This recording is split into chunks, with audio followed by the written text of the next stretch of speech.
As American officials worry about Russian interference in the midterm elections, it is worth remembering that Russia is an aggressor on the ground as well. If the U.S. fails to take Russian interference in America seriously, it sends a message to Moscow that Vladimir Putin can do what he likes on the ground, thus emboldening his aggression towards Russia's neighbors. For example, in the Caucasus, the border with Russia is slowly encroaching on Georgia's territory as Moscow-backed troops move barbed wire fences and menacing signs further west. Already, the movement of the dividing line between the two countries has meant that entire communities find themselves on Russian land, or farmers discover that portions of their fields now lay on the other side of a barbed wire fence.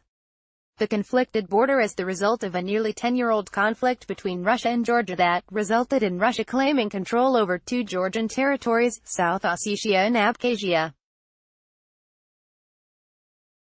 Although both of these areas are internationally recognized as disputed territories that are part of Georgia, Russia claims that they are independent.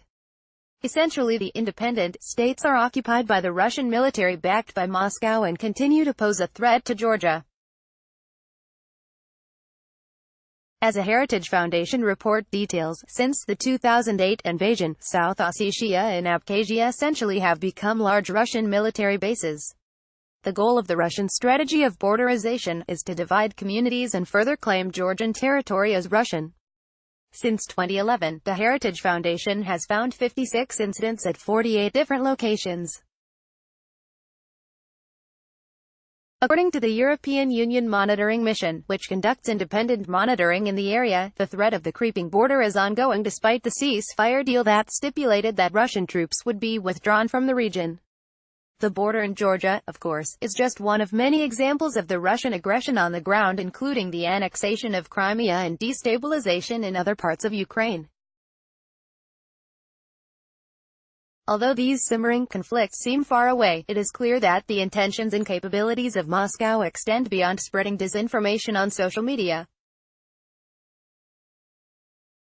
As Vice President Mike Pence said during a 2017 visit, no threat looms larger in the Baltic states than the specter of aggression from your unpredictable neighbor to the east. He added, at this very moment, Russia continues to seek to redraw international borders by force, undermine the democracies of sovereign states, and divide the free nations of Europe against one another. This resonates today as on Monday, the Russian Prime Minister warned that allowing Georgia to join NATO, and thus be part of the Article 5 defense agreement, would provoke a terrible conflict, as evidenced by ongoing aggression and the clear opposition to Georgia joining NATO. It is U.S. and allied support for these countries that deters Russia's actions. If the U.S., including President Trump, fail to concretely address the threats posed by Russia within the United States, that will embolden Russia's aggressive actions, such seizing land from Georgia. The danger of not taking the Russian threat seriously impacts far more than U.S. elections and has consequences for the sovereignty and security of Russia's neighbors.